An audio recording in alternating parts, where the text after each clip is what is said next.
Jamie, a lot of Christians view Palm Sunday as kind of a throwaway Sunday, and the real meaning is next weekend.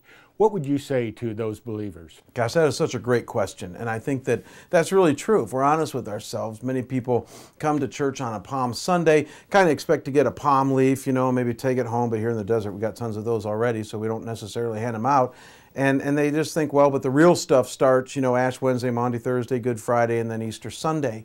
And yet that's not exactly the way it happened in the scriptures at all. That triumphal entry of Jesus into Jerusalem was really the demarcation line, obviously, of his last week of ministry, and that ushered in all the things that we talked about today. And so I guess what I was trying to communicate today in our message time is that the implications for Palm Sunday are vast and profound. So think about some of the things that we looked at today that the crowds were not expecting. When they were hailing Jesus coming into Jerusalem, they weren't expecting the forgiveness of sins. They were expecting a physical kingdom. They weren't expecting necessarily hope for all the lost friends and family that they have. They were still kind of writing them off. They weren't expecting to have a profound sense of Jesus' presence even after he left. They certainly weren't expecting the fact that he would now change the trajectory of their life and give them purpose and direction and peace.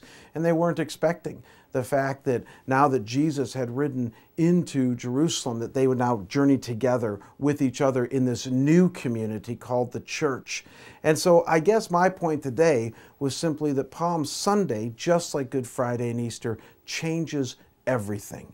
And based on today's message, you guys just do one thing and one thing only, and that is just Monday through Friday of this week, think about that last week of Jesus and all the lights that were going on in people's heads, or at least the lights that were going to go on in their heads, as to the profound implications of a man riding into town.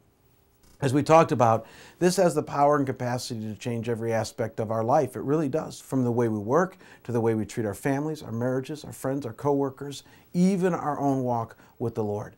And so there's a lot in there for us on Palm Sunday, and I hope that none of us ever see it the same again. Thank you, Jamie.